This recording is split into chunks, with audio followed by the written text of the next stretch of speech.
Hi hello. കണ്ടന്റിൻ്റെ ക്ഷാമം കൊണ്ടും പിന്നെ വീട്ടിൽ വെറുതെ ഇരിക്കുന്ന ബുദ്ധിമുട്ടും കൊണ്ടും ഞാൻ പറമ്പിലെ വിട്ടൊക്കെ ഒന്ന് ഇറങ്ങി നടക്കാം കേട്ടോ.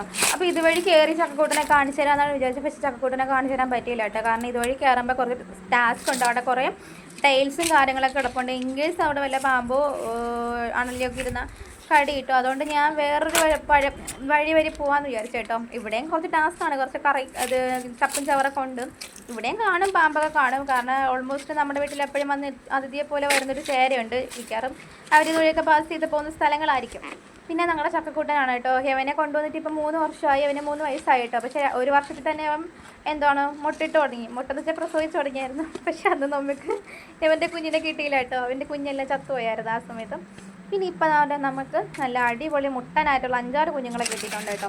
പിന്നെ അവിടെ കാണിക്കുന്നത് ഞാൻ സമാധിയാണ് കേട്ടോ. നമ്മുടെ പട്ടിക്കുഞ്ഞ് ചത്തുപോയായിരുന്നു. അവന് കുഴിച്ചിട്ട സമാധിയാണ്. അവന് ചെറിയൊരു അസുഖം വന്നു. പക്ഷെ അവൻ ഇത്ര നമ്മൾ ഒരു ഉദ്ദേശം എന്ന് വെച്ചാൽ നമ്മുടെ പ്ലാവിന് കുറച്ച് വളം കിട്ടുമെന്ന് വിചാരിച്ചാണ് നമ്മൾ അവിടെ കുഴിച്ചിട്ടത് കേട്ടോ. പക്ഷേ നടന്നില്ല. സംഭവം എന്ന് വെച്ചാൽ അവൻ ഇതുവരെയ്ക്കും അഴുകിയിട്ടില്ല കേട്ടോ. ഇത് ഞാൻ പറയാനുള്ള മെയിൻ കാരണം എന്ന് വെച്ചാൽ ഇടയ്ക്കിടയ്ക്ക് അവൻ നമ്മളെ കാണാൻ വേണ്ടി കൈയും കാലൊക്കെ എടുത്ത് പുറത്തിടും കേട്ടോ.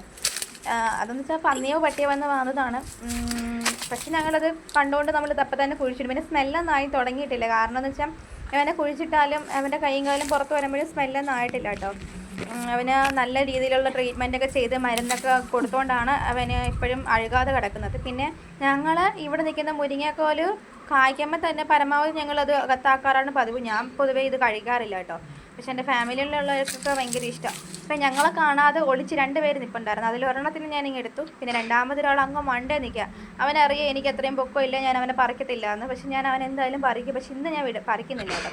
ഞാൻ അവൻ തന്നെ വെറുതെ അങ്ങ് വിട്ടേക്കാം. നാളെ ആകുമ്പോൾ നമുക്ക് പറിച്ചെടുക്കാമല്ലോ എന്നൊക്കെ പറഞ്ഞിട്ട് ഞാനിവിടേക്ക് ഇങ്ങനെ കാണിക്കുന്നതെന്ന് വെച്ചാൽ ഇൻകേസ് വല്ല പാമ്പോ എന്തെങ്കിലുമൊക്കെ ഉണ്ടെങ്കിലോ. അപ്പുറത്ത് നമ്മുടെ കനാലാണ് കേട്ടോ. അപ്പോൾ അവിടെ വൃത്തിയൊക്കെ ആക്കി വെള്ളമൊക്കെ ഇപ്പോൾ തുറന്ന് വിട്ടിട്ടുണ്ട്. പിന്നെ ഇവിടെ ഇരിക്കുന്ന മുരിങ്ങ കൊമ്പെന്ന് കോലെന്ന് പറയുന്നത് ഇതൊക്കെ താഴത്ത് അവർ തന്നതാണ് കേട്ടോ. ഇത് നമ്മുടെ ഇതിലിപ്പോൾ പറിച്ചത് ഇങ്ങേ അറ്റത്തിരിക്കുന്ന ഒരെണ്ണം